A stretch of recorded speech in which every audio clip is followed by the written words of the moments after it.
ਉਹਨਾਂ ਨੇ ਇਸ ਵਰਲਡ ਫੋਰਮ ਦੇ ਉੱਤੇ ਕਿਹਾ ਸੀ ਕਿ ਇੰਡੀਅਨ ਸਿਸਟਮ ਮੋਦੀ ਹਕੂਮਤ ਇਹ ਨਾਜ਼ੀ ਤਰਜ਼ ਦੀ ਹਕੂਮਤ ਹੈ।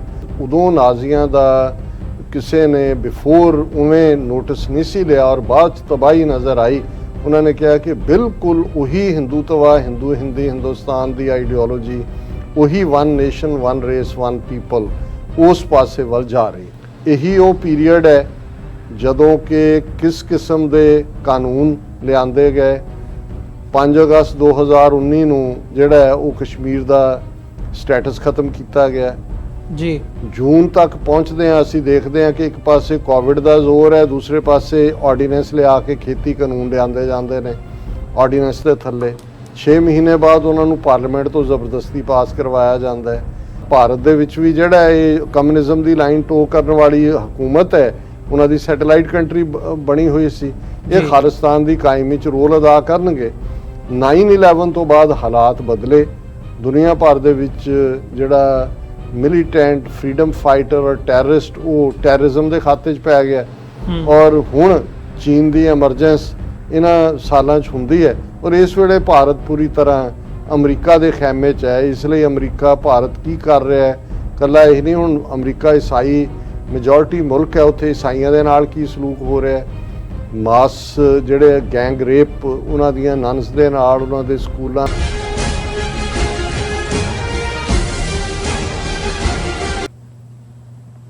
ਵਿਊਜ਼ ਬ੍ਰੇਕ ਤੋਂ ਬਾਅਦ ਤੁਹਾਡਾ ਸਾਰਿਆਂ ਦਾ ਸਵਾਗਤ ਹੈ। ਗੱਲਬਾਤ ਨੂੰ ਅੱਗੇ ਤੋਰਦੇ ਹਾਂ। ਡਾਕਟਰ ਸਾਹਿਬ, ਅਖੀਰਲਾ ਸੈਗਮੈਂਟ ਆ ਸਾਡਾ ਅੱਜ ਦੇ ਇਸ ਸ਼ੋਅ ਦਾ, ਤੇ ਨਾਲ ਹੀ ਨਾਲ ਹਫਤੇ ਦਾ ਜਿਹੜਾ ਅਖੀਰਲਾ ਪਾਰਟ ਹੈ ਉਹਨੂੰ ਵੀ ਅਸੀਂ ਐਡਰੈਸ ਕਰਨ ਜਾ ਰਹੇ ਹਾਂ।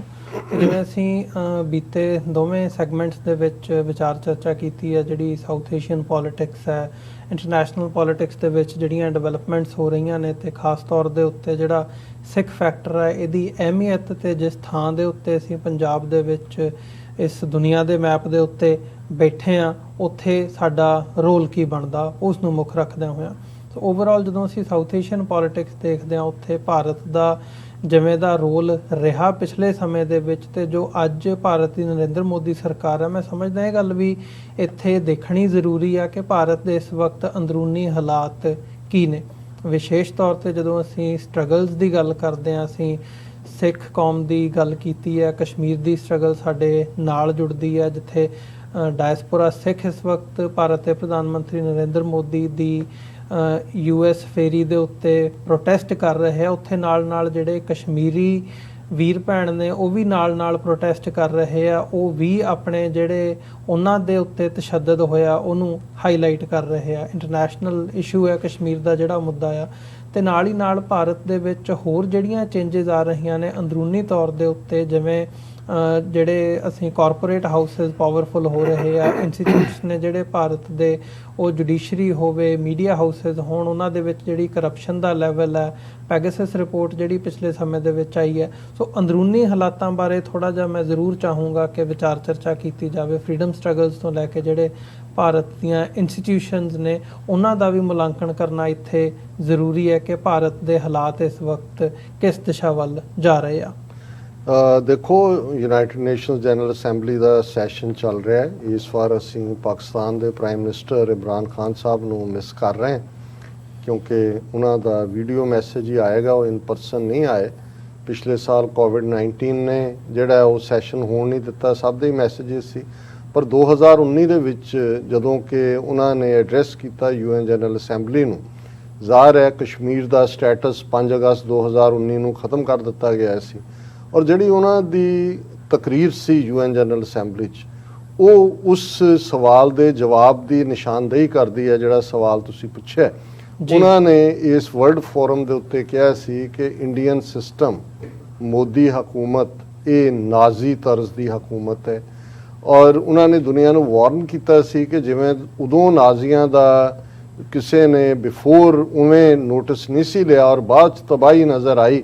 ਉਹਨਾਂ ਨੇ ਕਿਹਾ ਕਿ ਬਿਲਕੁਲ ਉਹੀ ਹਿੰਦੂਤਵਾ ਹਿੰਦੁਸਤਾਨ ਦੀ ਆਈਡੀਓਲੋਜੀ, ਉਹੀ one nation one race one people ਉਸ ਪਾਸੇ ਵੱਲ ਜਾ ਰਹੀ ਹੈ। ਹੁਣ ਇਹ ਬਿਲਕੁਲ ਠੀਕ ਐਨਾਲਿਸਿਸ ਹੈ। ਅਸੀਂ ਤਾਂ ਲਗਾਤਾਰਤਾ ਨਾਲ ਇਸ ਥਾਟ ਨੂੰ ਹੀ ਜਿਹੜਾ ਹੈ ਉਹ ਹਮੇਸ਼ਾ ਕਹਿੰਦੇ ਵੀ ਰਹੇ ਹਾਂ, ਪ੍ਰੋਪੇਗੇਟ ਵੀ ਕਰਦੇ ਰਹੇ।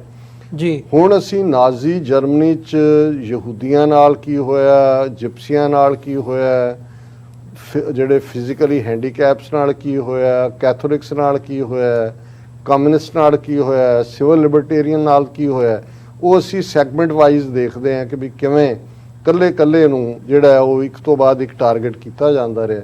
ਔਰ ਬਹੁਤ ਸਾਰੇ ਜਿਹੜੇ ਨੇ ਜਿਹਦੇ ਬਾਰੇ ਇੱਕ ਬੜੇ ਪ੍ਰੋਮੀਨੈਂਟ ਰਬਾਈ ਦੀ ਕੋਟ ਅੱਜ ਤੱਕ ਵੀ ਕੋਟ ਹੁੰਦੀ ਹੈ ਕਿ ਜੀ ਉਹ ਇੱਕ ਕਮਿਊਨਿਸਟ ਪਿੱਛੇ ਆਏ, ਮੈਂ ਚੁੱਪ ਸੀ ਕਿਉਂਕਿ ਮੈਂ ਉਹ ਨਹੀਂ ਸੀ, ਉਹ ਸਿਵਲ ਲਿਬਰਟੇਰੀਅਨ ਪਿੱਛੇ ਆਏ, ਮੈਂ ਚੁੱਪ ਰਿਹਾ, ਉਹ ਕੈਥੋਲਿਕ ਪਿੱਛੇ ਆਏ, ਮੈਂ ਉਹ ਨਹੀਂ ਸੀ, ਉਹ ਇੱਕ ਯਹੂਦੀ ਪਿੱਛੇ ਆਏ, ਮੈਂ ਚੁੱਪ ਰਿਹਾ ਕਿਉਂਕਿ ਮੈਂ ਯਹੂਦੀ ਨਹੀਂ ਸੀ, ਫਿਰ ਮੇਰੇ ਪਿੱਛੇ ਆਏ ਤਾਂ ਕੋਈ ਵੀ ਹੋਰ ਮੈਂ ਪਿੱਛੇ ਮੁੜ ਕੇ ਦੇਖਿਆ ਮੇਰੇ ਲਈ ਕੋਈ ਬੋਲਣ ਵਾਲਾ ਨਹੀਂ ਸੀ ਬਚਿਆ, nobody was there to speak for ਮੀ।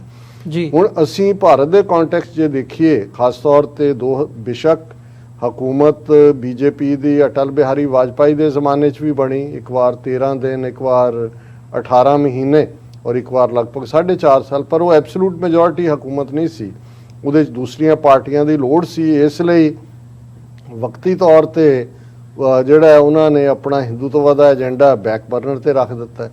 2014 ਤੋਂ 2019 ਤੱਕ ਉਹਦੇ ਸਿੰਪਟਮਸ ਨਜ਼ਰ ਆਏ ਕਿ ਕਿਵੇਂ ਉਹਨਾਂ ਨੇ ਐਂਟਾਈ ਪਾਕਿਸਤਾਨ ਲਾਈਨ ਔਰ ਉਹ ਦੂਸਰੀ ਸਾਰੀ ਜਿਹੜੀ ਹੈ ਉਹ ਜਾਰੀ ਰੱਖੀ, ਪਰ ਕਸ਼ਮੀਰ ਨੂੰ ਵੀ ਉਹਨਾਂ ਨੇ ਟੱਚ ਨਹੀਂ ਕੀਤਾ। ਆਰਟੀਕਲ 370 ਖਤਮ ਕਰਨ ਦੀ ਲਾਈਨ ਉਹਨਾਂ ਦੇ ਭਾਵੇਂ ਇਲੈਕਸ਼ਨ ਮੈਨੀਫੈਸਟੋ ਦਾ ਹਮੇਸ਼ਾ ਹਿੱਸਾ ਰਹੀ ਹੈ ਉਹਨਾਂ ਸਾਰੇ ਪੀਰੀਅਡ ਜਦੋਂ ਦਾ ਜਨਸੰਘ ਬਣਿਆ। ਇਸੇ ਲਈ ਨਾ ਉਹਨਾਂ ਨੇ CAA ਜਾਂ ਦੂਸਰੇ ਕਾਨੂੰਨਾਂ ਦੀ ਕੋਈ ਗੱਲ ਕੀਤੀ। ਇਹ ਹੈ ਕਿ ਵੀ ਉਹਨੂੰ ਐਜ਼ ਏ ਹਿੰਦੂ ਲੀਡਰ ਦੇ ਤੌਰ ਤੇ ਉਭਾਰਦੇ ਚਲੇ ਗਏ। ਔਰ ਅਦਰਵਾਈਜ਼ ਤੁਹਾਨੂੰ 2014 ਤੋਂ 2019 ਤੱਕ ਈਵਨ ਜੇ ਸਿੱਖਾਂ ਦੇ ਹਵਾਲੇ ਨਾਲ ਵੀ ਅਸੀਂ ਦੇਖੀਏ ਕਿ ਵੀ ਕਰਤਾਰਪੁਰ ਸਾਹਿਬ ਕੋਰੀਡੋਰ ਦੀ ਭਾਵੇਂ ਉਹਨੂੰ ਉਹਦੇ 'ਚ ਰੁਕਾਵਟਾਂ ਖੜੀਆਂ ਕੀਤੀਆਂ, ਪਰ ਇਵੈਂਚੁਅਲੀ ਜੇ ਇੰਡੀਆ ਐਗਰੀ ਹੋਇਆ ਤਾਂ ਮੋਦੀ ਦੇ ਉਸ ਦੌਰ 'ਚ ਹੀ ਹੋਇਆ। ਲੇਕਿਨ 2019 ਤੋਂ ਪਹਿਲਾਂ ਜਦੋਂ ਕਿ ਮੋਦੀ ਜਿਹੜਾ ਹੈ ਉਹ ਫੇਲ ਸੀ ਬਹੁਤ ਸਾਰੇ ਫਰੰਟਸ ਦੇ ਉੱਤੇ, ਡੋਮੈਸਟਿਕ ਕਰਪਸ਼ਨ ਦੇ ਵਿੱਚ ਜਿਹੜਾ ਉਹ ਸਾਰਾ ਬਲੈਕ ਮਨੀ ਲਿਆਉਣ ਦੀ ਲਾਈਨ ਔਰ ਅਡਾਨੀ ਅੰਬਾਨੀ ਪਤੰਜਲੀ ਉਦੋਂ ਹੀ ਲੋਕਾਂ ਦੇ ਸਾਹਮਣੇ ਆ ਗਏ ਸੀ, ਤਾਂ ਉਹਨਾਂ ਨੇ ਪੁਲਵਾਮਾ ਅਟੈਕ ਵਾਲਾ ਪੱਤਾ ਖੇਡਿਆ, ਬਾਲਾਕੋਟ ਦਾ ਡਰਾਮਾ ਕੀਤਾ। ਉਸ ਤੋਂ ਪਹਿਲਾਂ ਜਿਹੜਾ 2019 ਤੋਂ ਪਹਿਲਾਂ ਉਹਨਾਂ ਨੇ ਸਰਜੀਕਲ ਸਟ੍ਰਾਈਕਸ ਇੱਕ ਨਵਾਂ ਲਫ਼ਜ਼ ਘੜ ਕੇ ਉਹ ਸਾਰੇ ਨੂੰ ਲੋਕਾਂ 'ਚ ਪੋਪੂਲਰਾਈਜ਼ ਕੀਤਾ ਸੀ।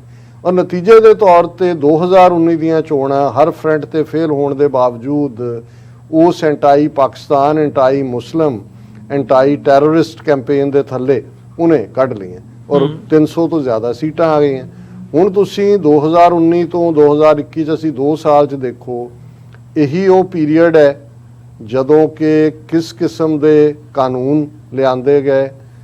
5 ਅਗਸਤ 2019 ਨੂੰ ਜਿਹੜਾ ਹੈ ਉਹ ਕਸ਼ਮੀਰ ਦਾ ਸਟੇਟਸ ਖਤਮ ਕੀਤਾ ਗਿਆ ਜੀ। ਜੂਨ ਤੱਕ ਪਹੁੰਚਦੇ ਹਾਂ ਅਸੀਂ ਦੇਖਦੇ ਹਾਂ ਕਿ ਇੱਕ ਪਾਸੇ ਕੋਵਿਡ ਦਾ ਜ਼ੋਰ ਹੈ, ਦੂਸਰੇ ਪਾਸੇ ਆਰਡੀਨੈਂਸ ਲਿਆ ਕੇ ਖੇਤੀ ਕਾਨੂੰਨ ਲਿਆਂਦੇ ਜਾਂਦੇ ਨੇ ਆਰਡੀਨੈਂਸ ਦੇ ਥੱਲੇ। 6 ਮਹੀਨੇ ਬਾਅਦ ਉਹਨਾਂ ਨੂੰ ਪਾਰਲੀਮੈਂਟ ਤੋਂ ਜ਼ਬਰਦਸਤੀ ਪਾਸ ਕਰਵਾਇਆ ਜਾਂਦਾ ਹੈ। CAA ਔਰ ਪੋਪੂਲੇਸ਼ਨ ਕੀ ਉਹਨਾਂ ਨੂੰ ਨੈਸ਼ਨਲ ਪੋਪੂਲੇਸ਼ਨ ਜਿਹੜਾ ਪਾਰਟ ਹੈ NFG ਕੇ ਕੀ ਉਹਦਾ ਨਾਂ, ਉਹ ਵੀ ਉਸ ਦੌਰ ਦੇ ਵਿੱਚ ਹੁੰਦੇ ਨੇ। ਔਰ ਇੱਕ ਵੱਡੇ ਮੁਸਲਮਾਨਾਂ ਦੇ ਖਿਲਾਫ ਲਵ ਜਿਹਾਦ ਔਰ UP 'ਚ ਸਾਰੇ ਪੀਰੀਅਡ 'ਚ ਇਹ ਹੁੰਦਾ ਹੈ ਕਿ ਅਸੀਂ ਬੇਸ਼ੱਕ ਪਹਿਲੀ ਟਰਮ ਦੇ ਵਿੱਚ 2019 ਤੱਕ ਮੋਦੀ ਵੱਲੋਂ ਉਸ ਕਿਸਮ ਦਾ ਐਂਟਾਈ ਪਾਰਟ ਉਨਾ ਵਿਜ਼ੀਬਲ ਨਹੀਂ ਸੀ, ਪਰ ਇਨ ਬਿਟਵੀਨ 2019 ਤੋਂ ਪਹਿਲਾਂ ਜਦੋਂ ਹੁਣ ਅਸੀਂ 2022 'ਚ UP ਇਲੈਕਸ਼ਨਾਂ ਦੀ ਗੱਲ ਕਰਦੇ ਹਾਂ, 2017 'ਚ UP ਇਲੈਕਸ਼ਨਾਂ ਹੁੰਦੀਆਂ ਨੇ ਔਰ ਯੋਗੀ ਆਦਿੱਤਿਆਨਾਥ ਜਿਹੜਾ ਵੱਡਾ ਗੁੰਡਾ ਹੈ ਕਨਪਾਟਾ ਜੋਗੀ ਉਹ ਪਾਵਰ 'ਚ ਆਉਂਦਾ ਹੈ। ਸੋ ਉਹ ਜਿਹੜਾ ਹਿੰਦੂਤਵਾ ਦਾ ਬਿਲਕੁਲ ਸਖਤੀ ਨਾਲ ਜਾਂ ਮਾਈਨੋਰਿਟੀਜ਼ ਨੂੰ ਆਪਣੀ ਜਜ਼ਬ ਕਰਨ ਦਾ ਮਾਡਲ ਹੈ, ਉਹ ਆਦਿੱਤਿਆਨਾਥ ਰਾਹੀਂ UP ਦੇ ਵਿੱਚ ਲਾਗੂ ਕਰਵਾਇਆ ਜਾਂਦਾ ਹੈ ਜੀ। ਝੂਠੇ ਪੁਲਿਸ ਮੁਕਾਬਲਿਆਂ ਦੀ ਜਿਹੜੀ ਆ ਹਜ਼ਾਰਾਂ ਦੀ ਗਿਣਤੀ ਸੁਪਰੀਮ ਕੋਰਟ ਦੇ ਰੋਕਣ ਦੇ ਬਾਵਜੂਦ ਕਰਵਾਏ ਜਾਂਦੇ ਨੇ ਔਰ ਉਹ ਸਾਰਾ ਪਾਰਟ ਜਿਹੜਾ ਚੱਲਦੇ ਆ। ਅੱਜ ਜਦੋਂ ਅਸੀਂ ਭਾਰਤ ਦੀ ਗੱਲ ਦੇਖਦੇ ਹਾਂ, ਬੇਸ਼ੱਕ ਇਹਦੇ 'ਚ ਕੋਈ ਸ਼ੱਕ ਨਹੀਂ ਹੈ ਕਿ ਜਿਹੜੀਆਂ ਪੋਲੀਟੀਕਲ ਡਿਵੈਲਪਮੈਂਟਸ ਖਿੱਤੇ ਦੀਆਂ ਹੋਈਆਂ ਉਸ ਦੇ ਚੱਲਦਿਆਂ ਅਮਰੀਕਾ ਨੇ ਭਾਰਤ ਦੀ ਪਿੱਠ ਠੋਕੀ ਹੈ, ਆਉਣ ਵਾਲੇ ਪੀਰੀਅਡ 'ਚ ਵੀ ਠੋਕੇਗਾ। ਇਸ ਲਈ ਜਦੋਂ ਕਈ ਸਾਡੇ ਵੀਰ ਭੈਣਾਂ ਕਹਿਣਗੇ ਜੀ ਤੁਸੀਂ ਜਿਹੜਾ ਉਹ ਅਮਰੀਕਾ ਦੀ ਖਿਲਾਫਤ ਕਿਉਂ ਕਰਦੇ ਹੋ, ਤੁਸੀਂ, ਮੇਰਾ ਹੁੰਦਾ ਹੈ ਕਿ ਦੇਖੋ ਸਾਡੇ ਲਈ ਅਸੀਂ ਅਮਰੀਕਾ ਦੇ ਸ਼ੁਕਰਗੁਜ਼ਾਰ ਹੈ, ਸਾਡਾ ਮੁਲਕ ਹੈ, ਲੇਕਿਨ ਅਸੀਂ ਜੇ ਅਮਰੀਕਾ ਆਉਣਾ ਚੁਣਿਆ ਸੀ 1980ਵਿਆਂ ਦੇ ਅਖੀਰ 'ਚ, ਤੇ ਉਹਦਾ ਵੱਡਾ ਕਾਰਨ ਸੀ ਕਿ ਉਦੋਂ ਅਮਰੀਕਾ ਛੋਟੇ ਦੇਸ਼ ਬਣਾਉਣ ਔਰ ਸੋਵੀਅਤ ਯੂਨੀਅਨ ਦੇ ਅਗੇਂਸਟ ਜਿਹੜਾ ਬਲੌਕ ਸੀ ਉਹਨੂੰ ਹੈੱਡ ਜੀ। ਕਰਦਾ ਸੀ, ਹਿਊਮਨ ਰਾਈਟਸ ਦੀ ਗੱਲ ਵੀ ਕਰਦਾ ਸੀ। ਸਾਨੂੰ ਲੱਗਦਾ ਸੀ ਕਿ ਭਾਈ ਜਿਵੇਂ ਅਮਰੀਕਾ ਨੇ ਅਫਗਾਨਿਸਤਾਨ ਦੇ ਵਿੱਚ ਮਦਦ ਕੀਤੀ ਲੋਕਾਂ ਦੀ, ਉਹਨੂੰ ਕਮਿਊਨਿਜ਼ਮ ਦੇ ਛਾਪੇ 'ਚ ਜਾਣ ਤੋਂ ਬਚਾਇਆ, ਔਰ ਉਸੇ ਤਰ੍ਹਾਂ ਭਾਰਤ ਦੇ ਵਿੱਚ ਵੀ ਜਿਹੜਾ ਇਹ ਕਮਿਊਨਿਜ਼ਮ ਦੀ ਲਾਈਨ ਟੋ ਕਰਨ ਵਾਲੀ ਹਕੂਮਤ ਹੈ, ਉਹਨਾਂ ਦੀ ਸੈਟੇਲਾਈਟ ਕੰਟਰੀ ਬਣੀ ਹੋਈ ਸੀ, ਇਹ ਜੀ। ਖਾਲਿਸਤਾਨ ਦੀ ਕਾਇਮੀ 'ਚ ਰੋਲ ਅਦਾ ਕਰਨਗੇ। 9/11 ਤੋਂ ਬਾਅਦ ਹਾਲਾਤ ਬਦਲੇ, ਦੁਨੀਆ ਭਰ ਦੇ ਵਿੱਚ ਜਿਹੜਾ ਮਿਲੀਟੈਂਟ ਫਰੀडम ਫਾਈਟਰ ਔਰ ਟੈਰਰਿਸਟ ਉਹ ਟੈਰਰਿਜ਼ਮ ਦੇ ਖਾਤੇ 'ਚ ਪੈ ਗਿਆ, ਔਰ ਹੁਣ ਚੀਨ ਦੀ ਐਮਰਜੈਂਸ ਇਹਨਾਂ ਸਾਲਾਂ 'ਚ ਹੁੰਦੀ ਹੈ, ਔਰ ਇਸ ਵੇਲੇ ਭਾਰਤ ਪੂਰੀ ਤਰ੍ਹਾਂ ਅਮਰੀਕਾ ਦੇ ਖੈਮੇ 'ਚ ਹੈ। ਇਸ ਲਈ ਅਮਰੀਕਾ ਭਾਰਤ ਕੀ ਕਰ ਰਿਹਾ ਹੈ, ਇਕੱਲਾ ਇਹ ਨਹੀਂ, ਹੁਣ ਅਮਰੀਕਾ ਈਸਾਈ ਮੈਜੋਰਿਟੀ ਮੁਲਕ ਹੈ, ਉੱਥੇ ਈਸਾਈਆਂ ਦੇ ਨਾਲ ਕੀ ਸਲੂਕ ਹੋ ਰਿਹਾ ਹੈ, ਮਾਸ ਜਿਹੜੇ ਗੈਂਗ ਰੇਪ ਉਹਨਾਂ ਦੀਆਂ ਨਨਸ ਦੇ ਨਾਲ, ਉਹਨਾਂ ਦੇ ਸਕੂਲਾਂ 'ਚ ਉਹਨਾਂ ਦਾ ਇੱਕ ਇੰਚਾਰਜ ਸੀ ਵੱਡਾ, ਉਹਨਾਂ ਦੀ ਕੀ ਲਫ਼ਜ਼ ਡਾਇਓਸੀਸ ਹੁੰਦੀ ਹੈ, ਉਹਨੇ ਕਿਹਾ ਇੱਥੇ ਇੱਕ ਵਾਰ ਵੈਟੀਕਨ ਉਹਨਾਂ ਦੀ ਐਮਬੈਸੀ ਹੈ, ਅਸੀਂ ਮਿਲਣ ਗਏ ਜੀ, ਔਰ ਉਹਦੇ 'ਚ ਉਹਨੇ ਕਿਹਾ ਕਿ ਵੀ ਈਵਨ ਮੈਂ ਅੱਜ ਭਾਰਤ ਦੇ ਕਿਸੇ ਵੀ ਸ਼ਹਿਰ ਦੇ ਬਾਜ਼ਾਰ 'ਚ ਆਪਣਾ ਟ੍ਰੈਡੀਸ਼ਨਲ ਜਿਹੜਾ ਪਹਿਰਾਵਾ ਉਹਨਾਂ ਦਾ ਹੁੰਦਾ ਪ੍ਰੀਸ ਦਾ, ਉਹ ਪਾ ਕੇ ਨਹੀਂ ਜਾਂਦਾ, ਕਿਉਂਕਿ ਮੈਨੂੰ ਇਹ ਹੁੰਦਾ ਵੀ ਮੈਂ ਹਮਲੇ ਦਾ ਸ਼ਿਕਾਰ ਹੋਵਾਂਗਾ। ਲੇਕਿਨ ਕਿਉਂ ਇਹਨਾਂ ਨੇ ਅੱਖਾਂ ਮਿੱਟੀਆਂ ਹੋਈਆਂ ਨੇ? ਕਿਉਂਕਿ ਇਹਨਾਂ ਦਾ ਉਹ ਜਿਹੜਾ ਸਟ੍ਰੈਟੇਜਿਕ ਔਰ ਦੂਸਰਾ ਇੰਟਰਸਟ ਸਰਵ ਹੁੰਦਾ। ਲੇਕਿਨ ਬਹਾਦਰ ਕਸ਼ਮੀਰੀਆਂ ਨੂੰ ਵੀ ਸੈਲਿਊਟ ਕਿ 2 ਸਾਲ ਤੋਂ ਜ਼ਿਆਦਾ ਹੋ ਗਿਆ 1 ਮਿਲੀਅਨ ਫੌਜ ਇਹਨਾਂ ਨੇ ਉੱਥੇ ਰੱਖੀ ਹੋਈ ਹੈ, ਹਰ ਕਿਸਮ ਦੀ ਤਕਲੀਫ ਜ਼ੁਲਮ ਦੀ ਚੱਕੀ ਤੇਜ਼ੀ ਨਾਲ ਚੱਲ ਰਹੀ ਹੈ, ਪਰ ਕਸ਼ਮੀਰੀ ਬਹਾਦਰੀ ਦੇ ਨਾਲ ਖੜੇ ਨੇ।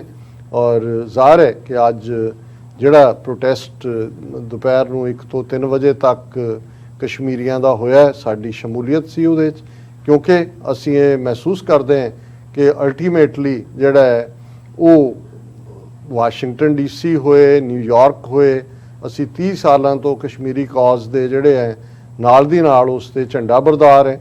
ਔਰ ਅਮਰੀਕਾ 'ਚ ਜਦੋਂ ਅਸੀਂ ਗੱਲ ਕਰ ਰਹੇ ਹਾਂ, ਜਦੋਂ ਇਹਨਾਂ ਨੇ ਹਡਸਨ ਇੰਸਟੀਚਿਊਟ ਨੇ ਆਪਣੀ ਰਿਪੋਰਟਸ ਕਸ਼ਮੀਰੀਆਂ ਔਰ ਖਾਲਿਸਤਾਨੀਆਂ ਨੂੰ ਵੀ ਇੱਕ ਥਾਂ ਤੇ ਲਿਆ ਕੇ ਫਿਰ ਪਾਕਿਸਤਾਨ ਦੇ ਨਾਲ ਜੋੜਿਆ, ਤੇ ਮੈਂ ਇਹ ਕਿਹਾ ਜੀ ਇਹ ਤਾਂ ਸਾਡੇ ਲਈ ਬੈਜ ਆਫ ਆਨਰ ਹੈ ਕਿ ਵੀ ਅਸੀਂ ਸਮਝਦੇ ਹਾਂ ਕਿ ਇਹੀ ਨਹੀਂ ਕਿ ਕਸ਼ਮੀਰੀਆਂ ਦੀ ਅਸੀਂ ਹਮਾਇਤ ਕਰਦੇ, ਸਿੰਪੈਥਾਈਜ਼ ਕਰਦੇ ਹਾਂ, ਅਸੀਂ ਐਮਪੈਥਾਈਜ਼ ਕਰਦੇ ਹਾਂ। ਇਸੇ ਤਰ੍ਹਾਂ ਨਾਰਥ ਈਸਟ ਦੀਆਂ 7 ਸਟੇਟਾਂ, ਜੇ ਤੁਸੀਂ ਅਸਾਮ ਔਰ ਮਿਜ਼ੋਰਮ ਦੇ ਵਿਚਾਲੇ ਝੜਪ ਦੇਖੋ ਜਿਹਦੇ 'ਚ ਅਸਾਮੀ ਸੋਲਜਰ ਮਾਰੇ ਜਾਂਦੇ ਨੇ, ਤੇ ਇਹ ਦੱਸਦਾ ਹੈ ਕਿ ਭਾਈ ਉਹਨਾਂ ਸਟੇਟਾਂ ਦੀਆਂ ਹੱਦਾਂ ਇਸ ਵੇਲੇ ਮੁਲਕਾਂ ਦੀਆਂ ਹੱਦਾਂ ਵਾਂਗ ਬਣ ਗਈਆਂ ਨੇ। ਚੈਲੰਜ ਜਿਹੜਾ ਹਿੰਦੂਤਵਾ ਨੂੰ ਹੈ ਉਹ ਵਿਦਨ ਮੇਨਲੈਂਡ ਵੀ ਆਏਗਾ। ਬੰਗਾਲ 'ਚ ਜਿਵੇਂ ਮਮਤਾ ਬੈਨਰਜੀ, ਭਾਵੇਂ ਉਹਨੇ ਕੋਈ ਸੈਪਰੇਟਿਜ਼ਮ ਦਾ ਝੰਡਾ ਖੜਾ ਨਹੀਂ ਕੀਤਾ ਹੋਇਆ, ਪਰ ਉਹਨੇ Bengali identity versus Hindutva identity ਦੇ ਮੁੱਦੇ ਦੇ ਉੱਤੇ ਇਹਨਾਂ ਸਾਰਿਆਂ ਨੂੰ ਜਿਹੜਾ ਡਿਫੀਟ ਕੀਤਾ।